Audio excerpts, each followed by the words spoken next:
friends, welcome to another reel by Bharat Raghu. Today we are sitting in the beautiful Hearth Resort. This is in Kodaikanal. As you can see, the beautiful hills behind, and then there's clouds. It's very cloudy, it's rainy, but it's very beautiful.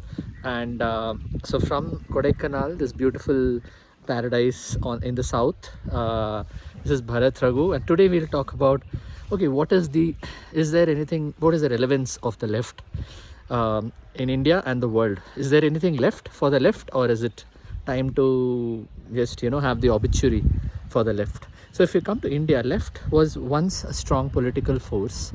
It was very strong in Bengal. It was very strong in Tripura. It's ruled for more than 30 years, 34 years to be precise, in Bengal. It ruled for many years in Tripura, and it has also been in power in Kerala since the time of 1950. So it has been alternating with the Congress, but it has been practically in power for so many decades now. So okay, so these are the three. What about outside these states? So left basically stands in India especially for workers' rights, it stands for labor rights, it stands for farmer rights, right?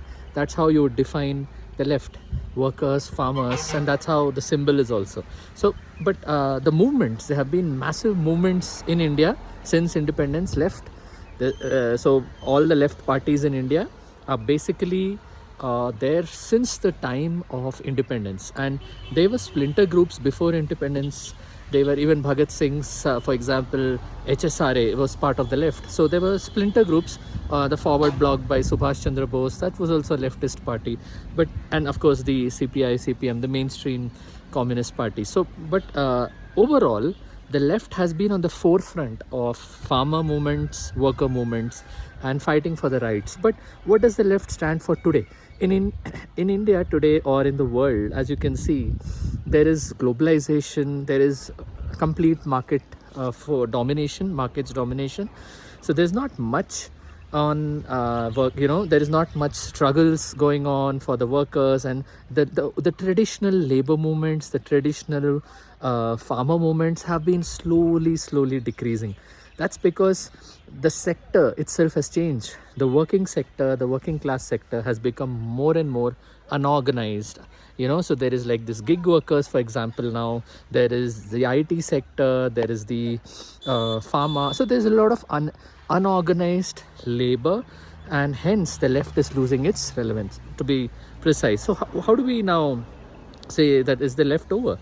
So the left cannot be over, friends, because as we saw during the 2008 crisis, the capitalism goes from bust to boom, and there is crisis as with more and more automation, with AI.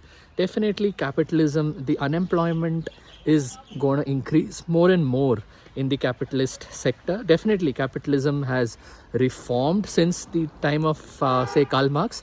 It has reformed, it has adapted itself to the welfare state model, say in Europe, and but still there is a lot of unemployment being caused with this disruption called AI, automation. So with that, now with more and more manual jobs, it could be in IT, it could be in other sectors getting automated. That's where the workers lose their opportunities. So what the left definitely needs to do is, how should we focus on, how do we use AI? So definitely left should not be against technology. So left should be pro technology, should be pro robotics, should be pro AI. But how do we use this AI now to also make sure that the workers' rights and their they all are basically taken care of? So that's a very important part.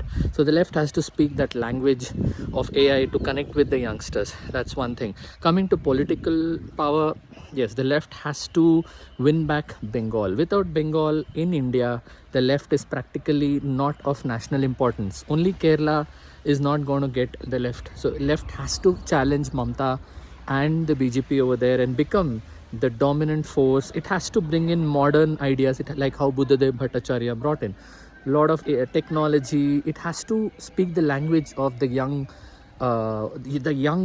working class professional, who wants to, it should not be anti, it should move away from this anti, say, capitalism or anti imperialism. It has to reform itself, speak a language of pro. It has to speak a language of pro jobs, it should talk about, okay, how can we save the public sectors, modernize the public sectors, at the same time also ensure that the workers' rights are protected in the capitalist world. It has to speak this language of pro instead of anti, and that's only when left can become relevant back in the world. So left has faced a serious setback overall in the world, but in Latin America it came back pretty strong against definitely a lot of corporations over there trying to mine the chemicals, trying to mine all the important natural resources and leaving nothing, say even oil, leaving nothing for the population.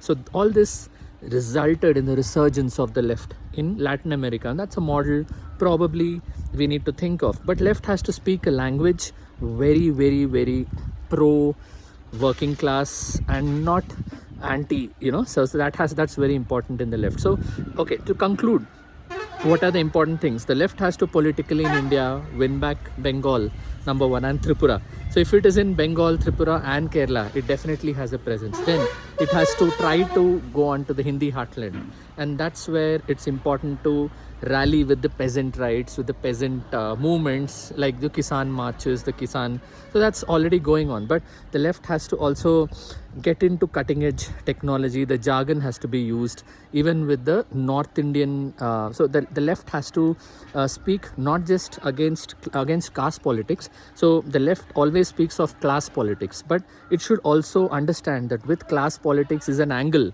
like as Sitaram Yechuri said. So there is an economic angle and there is a social angle. So the left has to fight even social, basically, inequalities. It has to not just fight on the economic class struggle, it has to fight on the social inequalities in society and be pioneering in those social movements which will result in resurgence. Like in Rajasthan, for example, there is a place called Sikar where there's a lot of peasant movements which have resulted in an MP from Sikar, Amra Ram, in the parliament now. So it definitely shows that the left can do well even in the north, but it needs to basically speak the language of the young, the modern, the middle class, the working professionals, and move away from the old 20th century jargon.